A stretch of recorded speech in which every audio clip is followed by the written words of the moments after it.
Ranking the 10 worst cars in America. Some cars flop right off the bat, meaning sales are low as soon as the car hits the market.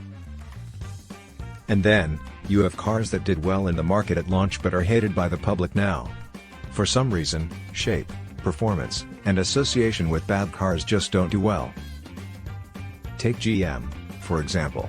While not the best in the game now, it used to be the largest corporation in the world, let alone the car world. So, let's look at some of the car blunders of the US. 10. 2004 Chevrolet SSR. The SSR was a convertible but had the engine of a midsize SUV.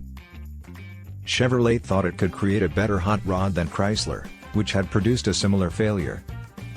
On top, you continue to wonder since when cars produced in factories became eligible to be labeled hot rods. 9. 2007 Chrysler Sebring. The Sebring has been in production since 1995.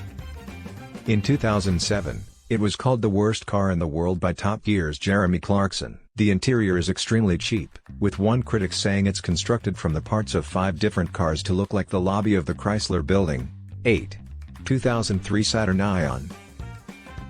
When the recall by GM happened in 2014, many models were listed, including the Saturn. The safety ratings were terrible, with acceptable being the best remark it ever got. The interior of the car was cheap and uncomfortable, too, with all the plastic-like material. 7. 1971 to 1973 Ford Mustang. When the Mustang came out in 1964, it was an instant hit.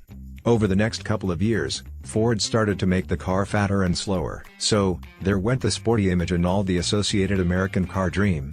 And then, there was the second-generation Mustang, which was a whole other can of worms. 6. 1979 Corvette L48. This entry might just be filled with stuff that some might call crazy. First, it's a Corvette, the dream of the nation. In 1979, the Corvette L48 was equipped with a 5.7-liter V8 and produced only 195 horsepower.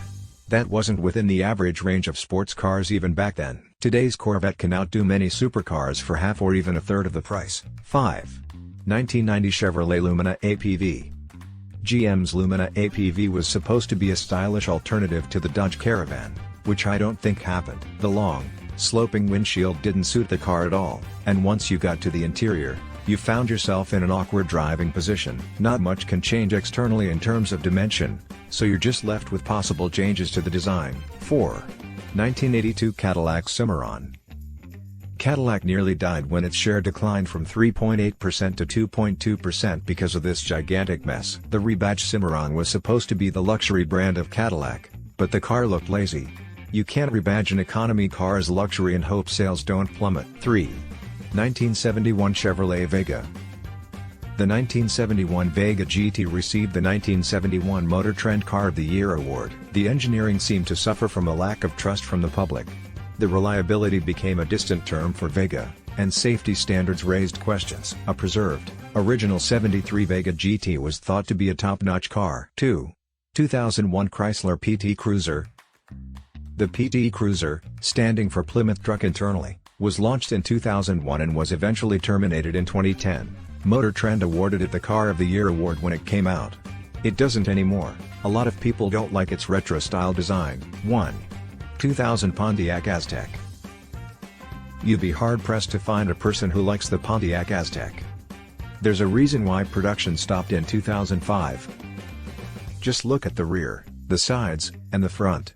All seem to be an amalgam of 3 different design fiascos. Is there a blunder of a car that didn't make the list? If so, comment on what that is.